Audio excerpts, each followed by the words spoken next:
So I just want to come out and go ahead and say welcome to another fun and exciting episode here at the Real Cinema Lemon Nation, guys. We are excited to go ahead and start talking a little bit more about Scream 7 and what the future holds for it. Guys, if you haven't already, hit that subscribe button as well as turn the notification bell buttons, as well as like this video because you know you fucking should. The future of Scream has now come to a place where we can literally go in any direction at this point. We also had Neve Campbell come back out recently in a statement during an interview talking a little bit more about the details of Scream 7. If you guys have seen my last video or haven't yet, make sure to hit that card right there or there somewhere and go watch that video because there are very specific pieces of the details that she was inquiring about what she could do if she were to get that call back. Jasmine Savoy Brown has actually come out with a statement herself here on The Hollywood Reporter. It says Brown's future in the Scream franchise is up in the air after the actress said the movie studio Spyglass hasn't been in touch about her potentially returning. When asked about whether she'd return for the next installment, which lost leads Melissa Barrera and Jenna Ortega, as well as the director late last year, Brown shared no one had reached out to her. And this is a quote right here directly from her. I haven't gotten a call, so I think if you want to ask Spyglass what they're doing, you can.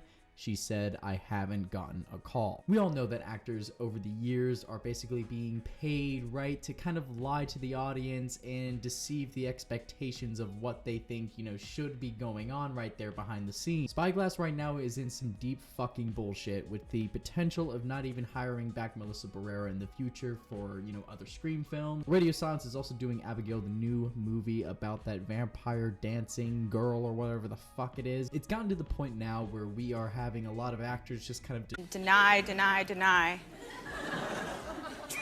Which in my theory feels like that what they're saying is extremely true. And that they aren't lying to us, that they're telling us the truth because they don't want to deceive those expectations for no reason at all, especially if they're not getting a fucking penny for it. This just shows that the idea behind Scream still means a lot to these other actors, and that if Spyglass can go ahead and make a decision on what it is that they're actually going to do with the future of it, I think we can have something in store here. I wouldn't really care if Jasmine actually came back into the picture of this. I think her character of Mindy was great for the time being, but she should have died in Scream 6. Would have kind of mirrored, you know, Scream 2 in a way when Randy got pulled into the van and died, you know, that way. Maybe Mindy should have got yanked inside the subway car and then stabbed to death there instead of, you know, surviving, which we all kind of fucking saw coming. It's just a way to take out a character so they don't have to be in the climax of the film.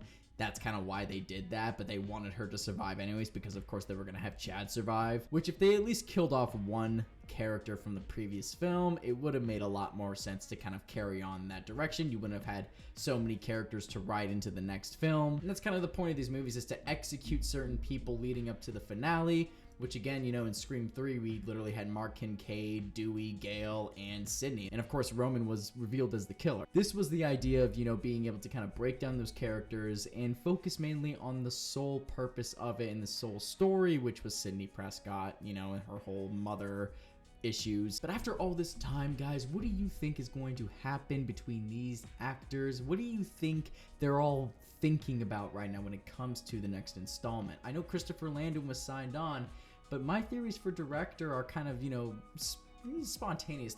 My brain's, you know, speculating a lot of different interesting pieces to the puzzle that I think could actually really meet the needs of the franchise. Of course, in my universe here, guys, on the Lemon Nation, Scream never dies.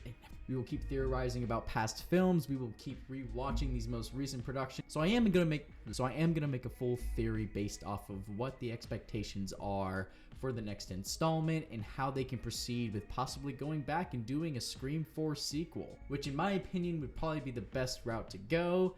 You know, kind of take out what happened after, you know, in Scream 5 and Scream 6, Scream 2022 to be more exact. And title this next one Scream 5, you know, give us that, you know, number 5, give us that 5 cream is what I think 3C always said. Which, funny enough, you know, I actually, you know, thought of the same thing years and years and years ago when the very first Scream 5 poster came out 9 years prior to the announcement of Scream 2022. But guys, other than that, what did you think about this video? Leave your thoughts and comments down below. Subscribe to the Lemon Nation if you fucking haven't already, you know, because, you know, you fucking should, and I think Gerald's gonna come after and hunt you down if you fucking don't. Better fucking watch out. If you guys have been checking out my live streams, thank you so much. Let's get to that 500 subscription mark by the end of this month or beginning of next month, guys. I love you all, Lemon Nation. Thank you all so much for watching, and of course, guys, never fucking forget that lemons fly.